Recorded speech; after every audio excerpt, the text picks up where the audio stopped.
We're going to talk about the different monetary systems around the world. For example, United States might have floating monetary system, but your country of origin or another country in the world, they have peg system, or they have managed peg system, managed floating system, not free floating. So there are a lot of different types of exchange regimes around the world, or currency regimes around the world, which we're going to talk about, and it's all under IMF. Everything is done under IMF supervision.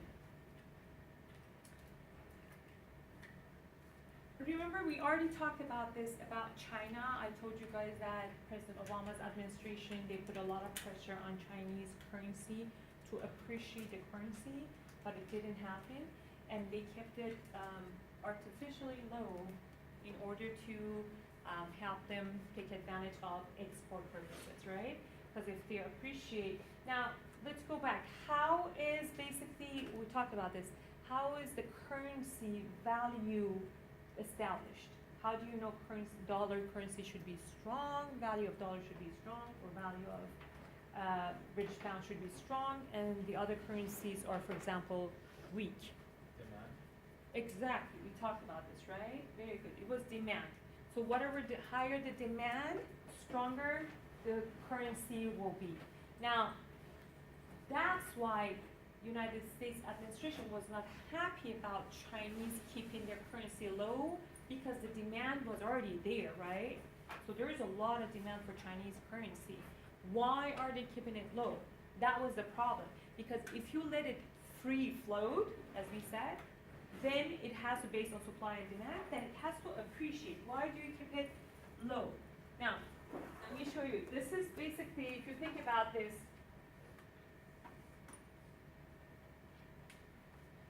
I'm going to just write down the different types of monetary systems. Any here? Anyone?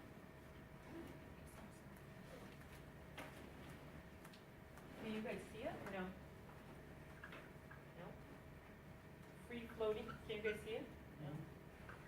Free floating, which is based on supply and demand. Usually strong countries are using this exchange regime. For example, United States, European Euro, Swiss franc, British pound, Japanese yen,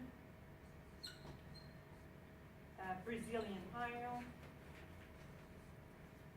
These are actually the ones that use based on supply and demand. The more demand for your currency, the stronger the currency will stay. That's why they call it free floating, because it's floating freely. No government intervention, no government control, no artificial control. It's only based on supply and demand, right? Now, not all regimes, not all countries are using this method. Why? Because if there is not much demand for your currency, if it's not much demand for this table, I can give it for free, right? But if it's not much demand for my currency, I cannot give it for free. So I have to do something about it. What do? It's the other side of the spectrum here. They peg.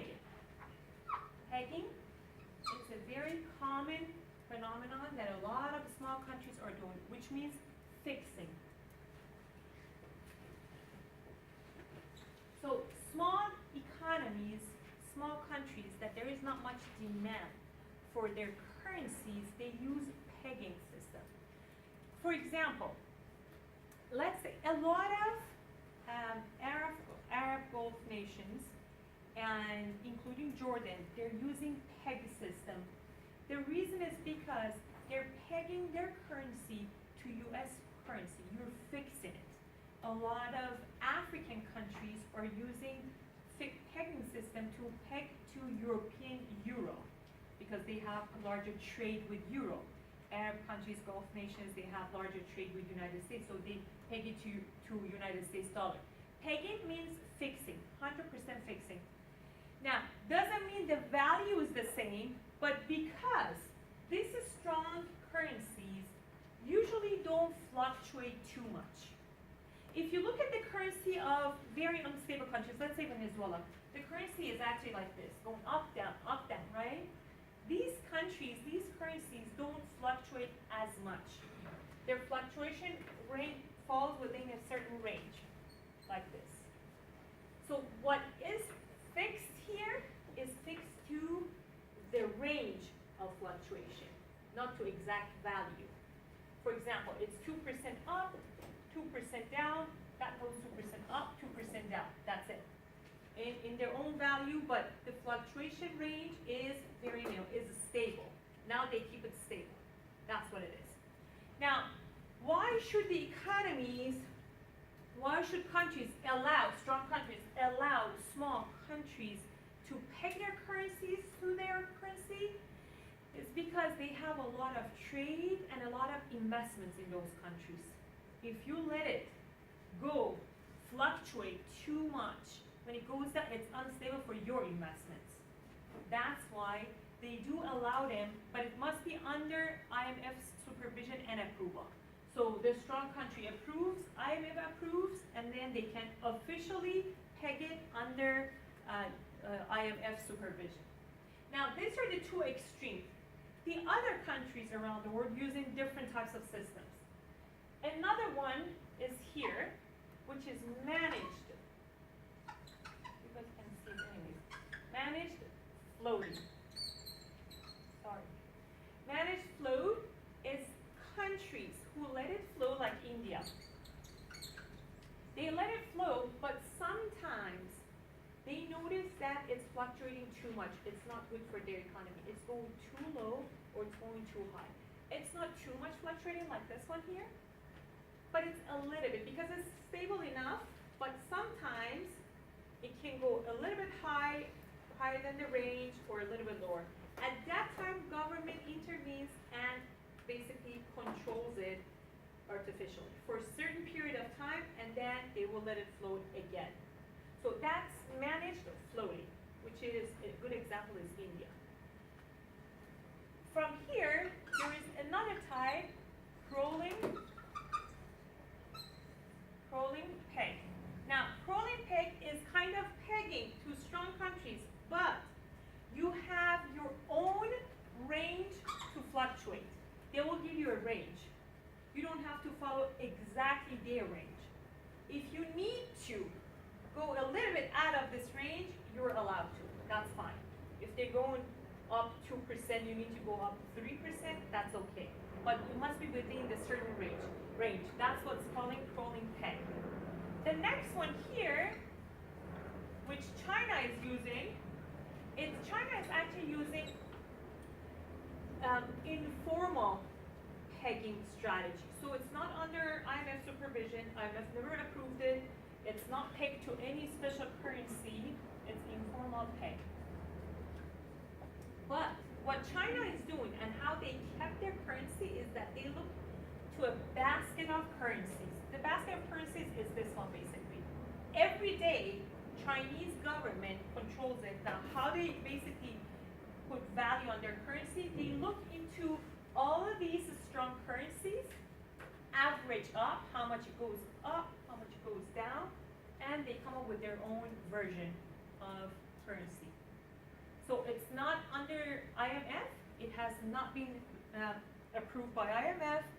It's informal, and that's what United States was putting a lot of pressure on China to make sure that let it flow just like the other ones, because we're strong enough, and then let's see what market decides your currency value should be. But they didn't. So these are the different types of currency regimes. Now I pulled up this one here for you guys, because this is an example. This is IMF website and talks about different types of monetary policies, monetary regimes basically around the world. Arrangement, these are too detailed, like different types of peg, like if it's informal, if it's formal, informal. Exchange arrangement with no separate legal tender. So these are countries that are pegged because they don't have separate legal tender. Now, for example, European Union,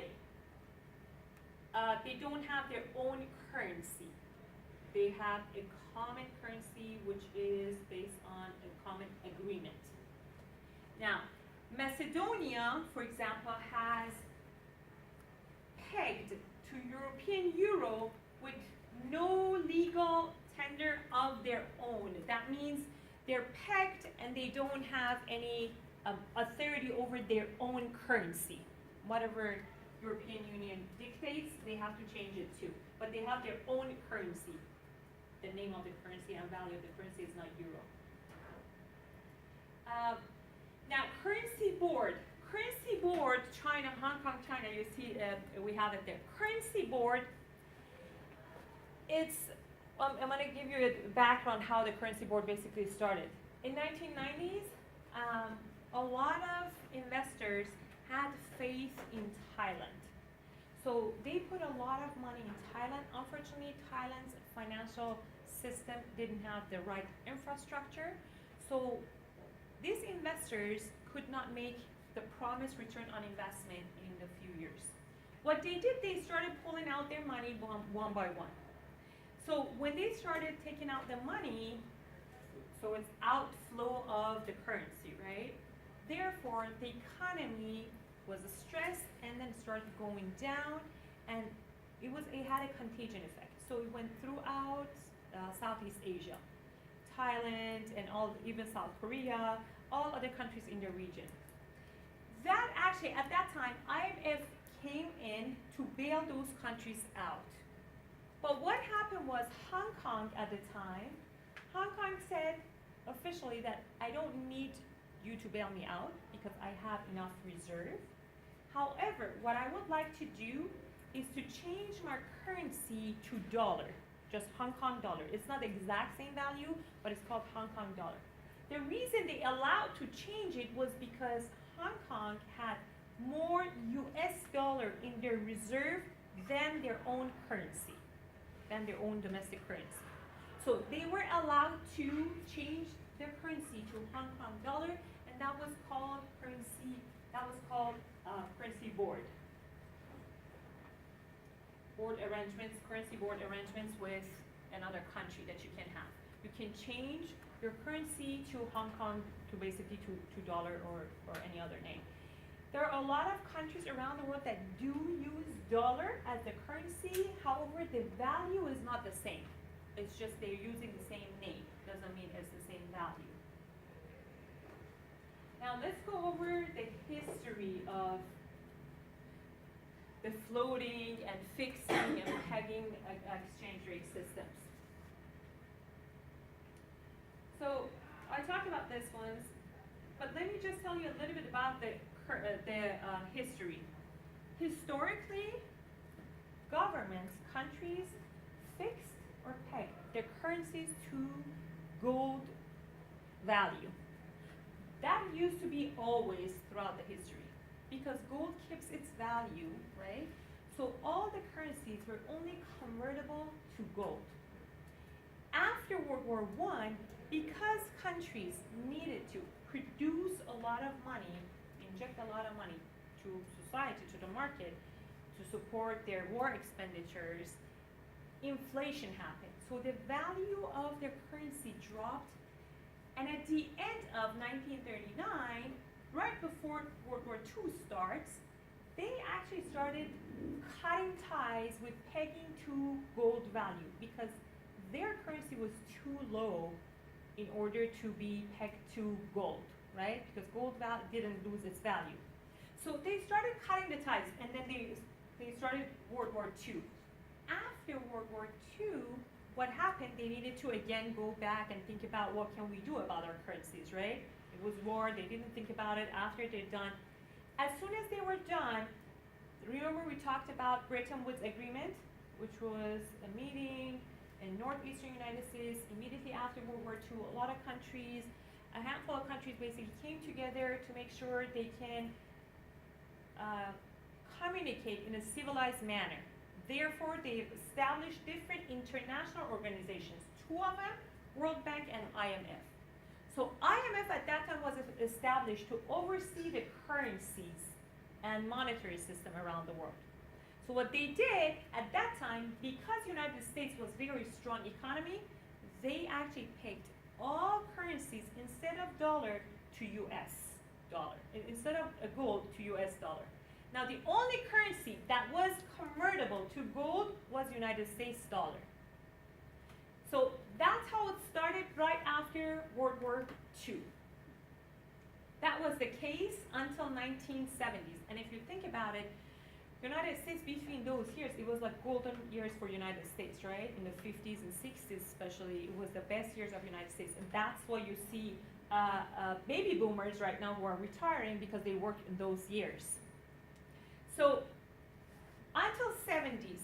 In the 70s, unfortunately, because 1960s, we got involved with Vietnam War, United States currency value started depreciating. Because of that depreciation, in the beginning of 1970s, countries did not have enough faith to US dollar anymore.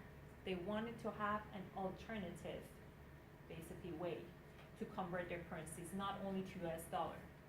So and also in 1970, what happened in the Middle East, Arab War started, and a lot of turmoil started in the Middle East. A lot of Arabs, and US had a lot of investment in that part of the world, and a lot of Arabs actually had investment outside of their own country, especially in the United States. Because of the turmoil in that part of the world, again, what happened? Dollar was fluctuating a lot because of the investment and the volume of trade they had with the Middle East. So dollar started fluctuating a lot.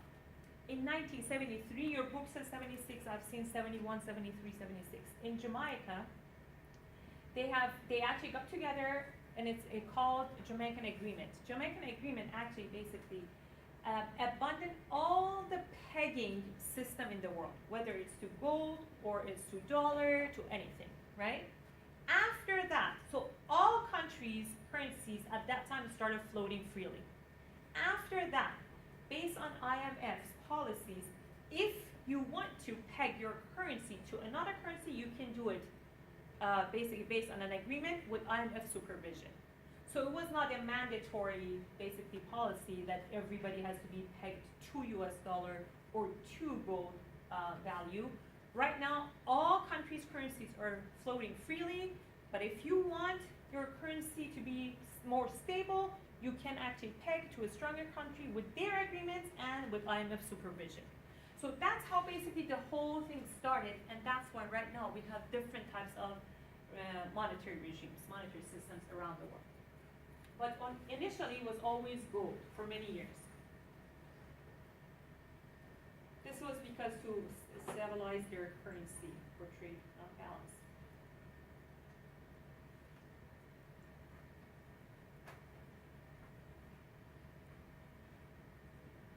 This is a discipline what IMF will give to the currency, more stable. They look into the currency conversion. If your currency value goes down, IMF will help you.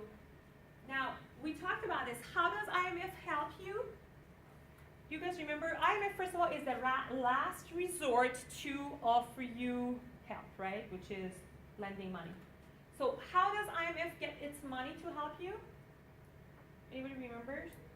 We talked about this here, right? I think it was just the first week of the class. I thought my memory is bad. You guys are worse.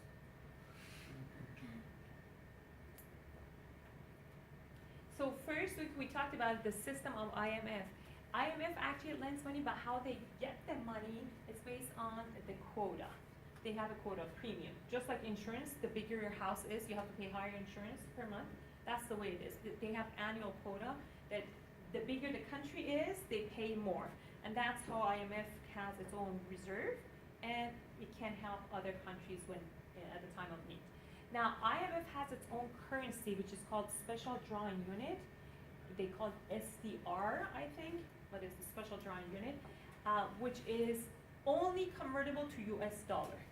But they have their own currency system. Now, World Bank, on the other hand, World Bank also helps countries for their development. The reason of World Bank that was founded at that time after World War II to help particularly Germany and Japan, because they were the two defeated countries, Germany, Italy, and Japan, but Germany and Japan were the two main targets to help those two countries, and it really did help them, but later on they've shifted from their main goal to other developing countries around the world. Now, how do they get their money to help other countries for development purposes? We covered this one too. They don't loan any money, they don't lend any money out. What they do, they're the intermediary. They basically have the, make sure the agreement, they oversee the agreements. They choose the two partners, who should be the lender and who should be the borrower.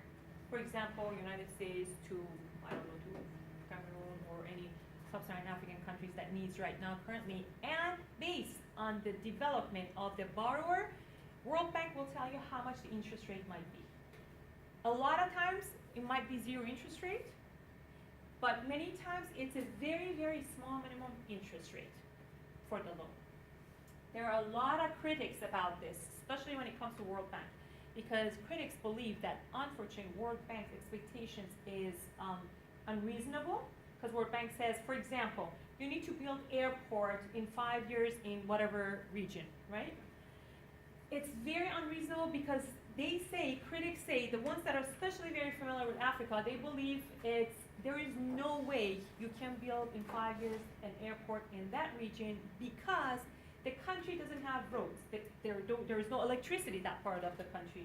There is no running water in that kind of part of the country. You have to first fix these steps and then get to the main goal.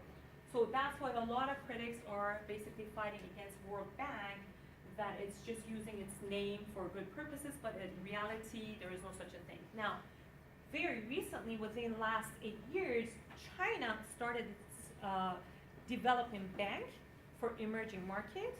China, India, Brazil, and Russia, BRIC countries started, and then the other countries are joining as well, all emerging countries. They're doing exactly the same thing as role as of the World Bank. Their purpose is basically lend money to developing countries and help them to improve living standards.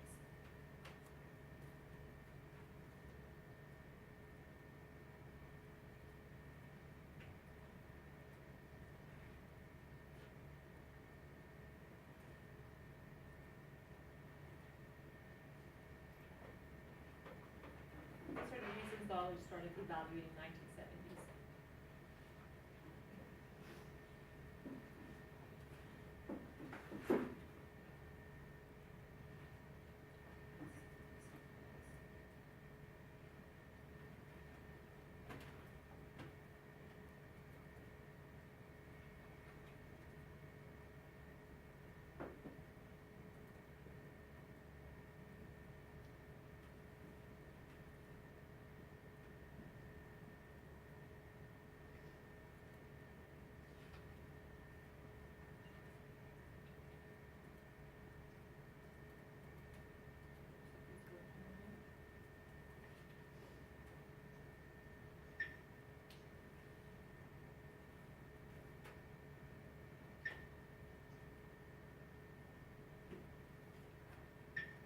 In fact, China's currency has been steadily appreciating in value against the US dollar since 2000. Did you know that China has recently been trying to stop the value of its currency from falling in value on foreign exchange markets? Some politicians have repeatedly claimed that China has been artificially depressing the value of its currency against the US dollar in order to make its exports more price competitive. In fact, China's currency has been steadily appreciating in value against the US dollar since 2005. In 2005, one US dollar bought 8.1 Chinese yuan. By 2015, one US dollar only purchased 6.57 yuan. Moreover, when China's economy started to stumble in 2015 and capital started to leave the country, which put downward pressure on the yuan, the Chinese government stepped in, spending about 100 billion of its dollar-denominated foreign exchange reserves every month to buy yuan on the foreign exchange market and halt any decline.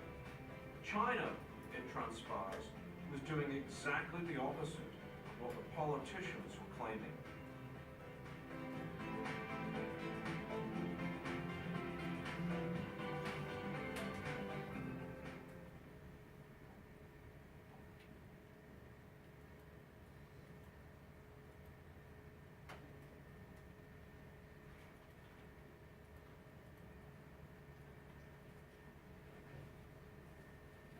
floating exchange rate. This talks about the,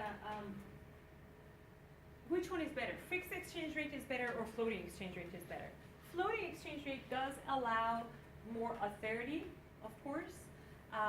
Countries do have more control over their own currency versus fixed currency, they have no authority whatsoever. Another country basically has authority. They can adjust it for the trade of balance reasons, floating monetary regimes if they want to. And the fixed ones is uncertainty, and they cannot basically do any adjustments for the purpose of recovery of the economy. Who is right? There is no real right or wrong, because it depends on the economy of the country. Okay, these are just a couple facts. 21% of IMF members allow their currencies to float freely. 23% follow a managed float system. 5% of IMF members have no legal tender of their own, such as EU. And the remaining countries use less flexible systems, such as peg arrangement or adjusted pegs, which is rolling peg. We already talked about peg exchange rate, currency board, which is Hong Kong, as I said. And now, there are these three reasons, financial crisis in the post-Bretton Woods era, that has happened around the world that IMF had to step in and help. One, currency crisis, banking crisis, foreign debt crisis. Currency crisis, for example, happened right now it's going on in Venezuela. Happened in the past in Brazil. The best example is Brazil, but currently, as of now, it's Venezuela. The currency problems is the currency doesn't even have value because of hyperinflation, right? So therefore, because it doesn't have any value, where it goes, there is not much cash circulating in the economy, and we see the result in Venezuela right now. Banking crisis, the example is, for example, we did have banking crisis here in the United States, but it was not to the level that IMF needs to bail us out. A good banking crisis, for example, is the example of Belarus that I mentioned. I don't know if you guys remember that one. That one was very recent. Do you remember or not? Is anybody listening? Because that one was, I guess, last week. I said, remember Belarus currency crisis? I said they didn't have trust to the new government. They didn't actually make any, they changed all the currencies to dollars, so the government didn't have dollar in their reserve anymore. That was the banking crisis that happened. And foreign debt crisis, just like Greece. They borrow so much money from government, they are not able to pay it back, and they're in default, and now IMF has to come and bail them out. But remember, IMF is always the last resort. So it's not the first time that a country faces problems, issues, IMF will step in and help them. It will wait if the countries, they can borrow from other countries. If they're in default, then IMF will step in to help them. This is Christine Lagarde, head of the IMF. I don't know if she's still the head of IMF because she, I think she stepped down. She's French. She stepped down to run for the presidency of France, and she changed her mind later. She's very, very liberal. Just a point, I don't know if you guys remember or not. IMF managing director by default must be a European citizen, and World Bank managing director by default must be an American citizen.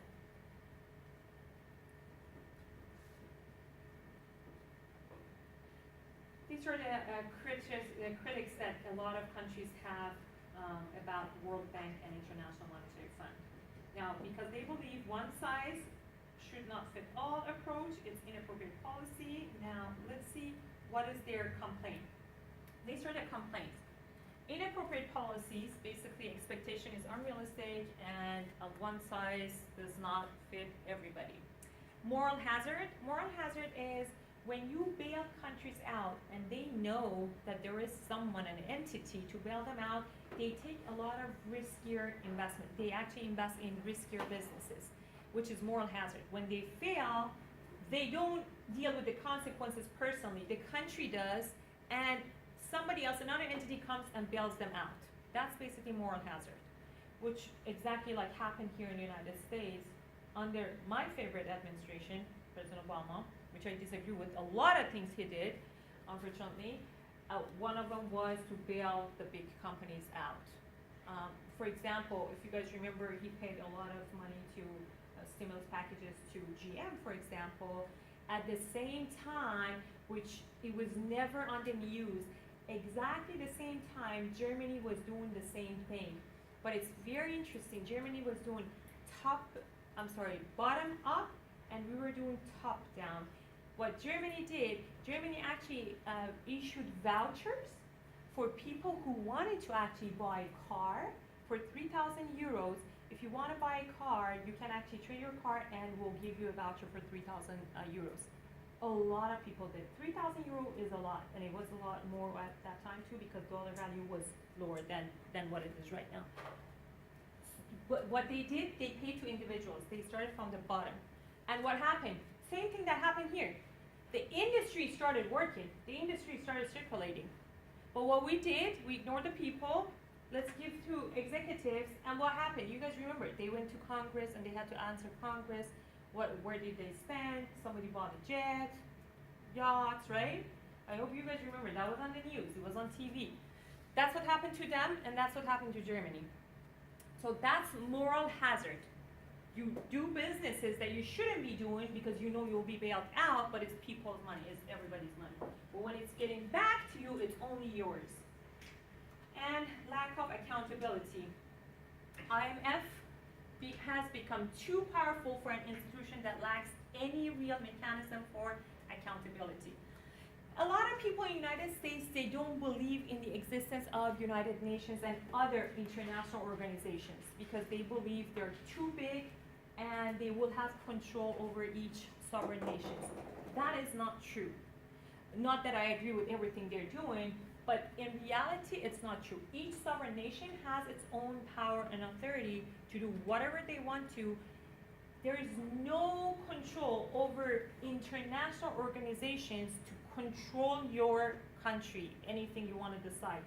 They cannot even control the borders, for God's sake. They're been around for United Nations for 70 years now. Look at the borders around the world, right? And their job was basically to secure the borders. A lot of countries that have problems, you see the United Nations peace officers, they're not Americans. Local people never agreed for Americans to go there. They're mostly European citizens because they're least biased. When United States was faced with this issue, United States said, no, we don't send them because our soldiers are very costly for them. The price is high and United Nations cannot pay for our soldiers.